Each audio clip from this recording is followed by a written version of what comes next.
They didn't have writing. So Egypt is not in Africa. Well, Egypt is a different race.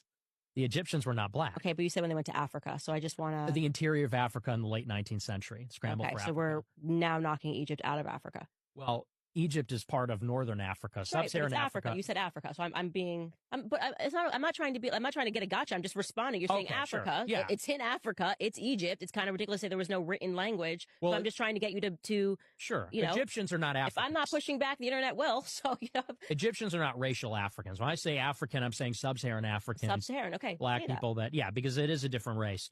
In Sub-Saharan Africa, and Europeans did not penetrate that until late 19th century. They didn't have any of this. To the extent Boy, that was a lot. And expected. This is why people shouldn't discuss history unless they actually have proof of it. First of all, Egyptians have been writing since about 3200 BC. 3200 BC. You know all those hieroglyphics that you see sketched on the walls in those tombs? Yeah, that's considered writing. So while the people in Europe were trying not to set themselves on fire, Egyptians were writing on walls. Go figure. Second, geography check. Egypt is in North Africa, period. It's not left up to interpretation. That's just the way it is. Egypt is in North Africa. The Sahara doesn't come with some imaginary line that says everything north of it is no longer in Africa. That's not how continents work.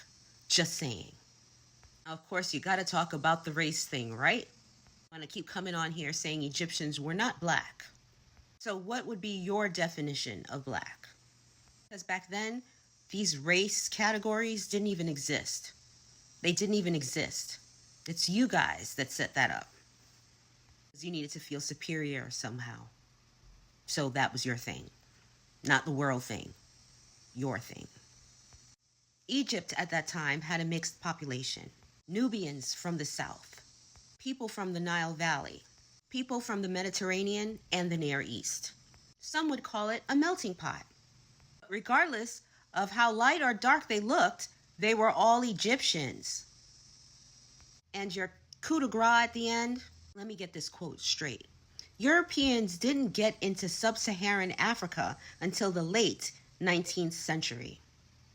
And that, my friend, is a big fat lie. Why? Because trade routes had been crisscrossing through Africa well before the Europeans showed up in the 19th century to colonize everybody and steal people.